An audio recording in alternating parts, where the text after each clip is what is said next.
கிறிஸ்தவ கொள்கையும் திராவிட கொள்கையும் ஒன்று. எங்கே போய் திராவிடத்தை முடிச்சு போடணுன்னே தெரியல. திராவிட கொள்கையை நாங்களும் ஒன்று பாங்கிற கிறிஸ்தவ மதமும் நாங்கள். இப்போ இது கிறிஸ்துக்கு பேர் என்ன சொன்னார் இயேசு கிறிஸ்து? அவரை சிலுவையில் அறையும் போது, தேவனே தெரியாமல் அவர்கள் செய்யும் தவறை மன்னித்து விடுனார். அது எவ்வளோ பெரிய இது! கிறிஸ்தவமும் திராவிடமும் ஒன்றுங்கிறாங்களே. ஒரு கண்டத்தில் அறிந்தால் மறுகண்டத்தை திருப்பி காட்டுங்கிறார். கிறிஸ்தவமும் திராவிடமும் ஒன்றுங்கிறாங்க. ஆளையே காலி பண்ணிடுவாங்க. ஏதாச்சும் பேசுனா பொய் எஃப்ஐஆர் போட்டு ஜெயிலுக்கு தள்ளிடுவாங்க. நீங்களும் கிறிஸ்தவ மதமும் ஒன்றா? திராவிடமும் கொள்கையும் கிறிஸ்தவ கொள்கையும் ஒன்றா? மனசாட்சி இல்லையா? அநியாயம் செய்வதற்கும் அக்கிரமம் செய்வதற்கும் பயப்படவே மாட்டேங்கிறீங்களே. ஒரு கன்னத்தில் அடித்தா மறுகன்னத்தில் திருப்பி காட்டுற ஆளா நீங்கள்? எடுத்தோன்னே கன்னத்தில் அறைவதே நீங்கள் தானே. அடுத்தது என்னென்னா, நீங்கள் வந்துக்கிட்டு இவ்வளவு சொல்கிறீங்க கிறிஸ்தவ கொள்கையும் இந்த திராவிட கொள்கையும் ஒன்றுங்கிறீங்க. கிறிஸ்தவ மதத்தில் தேவன்னு சொல்லுவாங்க இறைவனை, மல்லான்னு சொல்லுவாங்க இஸ்லாமியர்கள். கிறிஸ்தவர்கள் தேவன் அப்படின்னு சொல்லுவாங்க.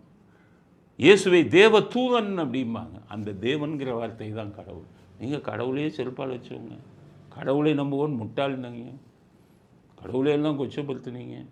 அப்போ தேவன்னு சொன்ன இறைவனை வேண்டுன அந்த கிறிஸ்தவ கொள்கையும் உங்கள் கொள்கையும் ஒன்றுன்னு சொன்னீங்கன்னா எப்படி ஏற்றுக்கொள்ள முடியும் உதயநிதி அவர்களே?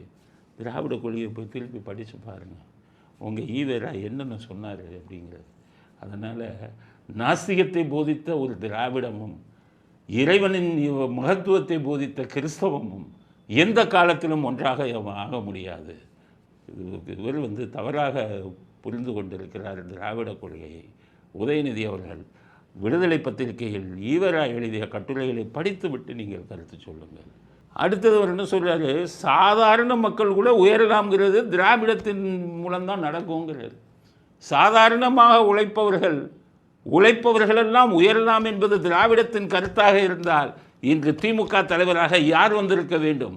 உண்மையாக உழைத்த ஒரு திமுக தொண்டன் தானே திராவிடத்திற்கு தலைவனாக வந்திருக்க வேண்டும். இன்று திராவிடத்துக்கு தலைவராக இருப்பவர்கள் யார்? உண்மையாக உழைத்தவர்களா? ஸ்டாலின் அவர்கள் கருணாநிதியின் மகன்கிறதுனால தான் வந்தாரே ஒழிய, அவரை விட அதிகம் உழைத்தவர்கள் எத்தனையோ பேர் தமிழ்நாட்டில் இருக்காங்க.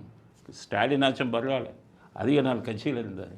இன்று உதயநிதி குறுக்கு வழியிலே இளைஞரணி செயலாளராக அவர்கள் குடும்பத்தை சேர்ந்தவர் என்ற ஒரே காரணத்துக்காக பெரிய பதவிக்கு வந்திருக்காரு. அப்படின்னா நீங்கள் சொல்லுகிற உழைப்பவர்கள் எல்லாம் உயர முடியும் திராவிட இதில் அப்படின்னு சொல்வதை ஏற்றுக்கொள்ள முடியுமா?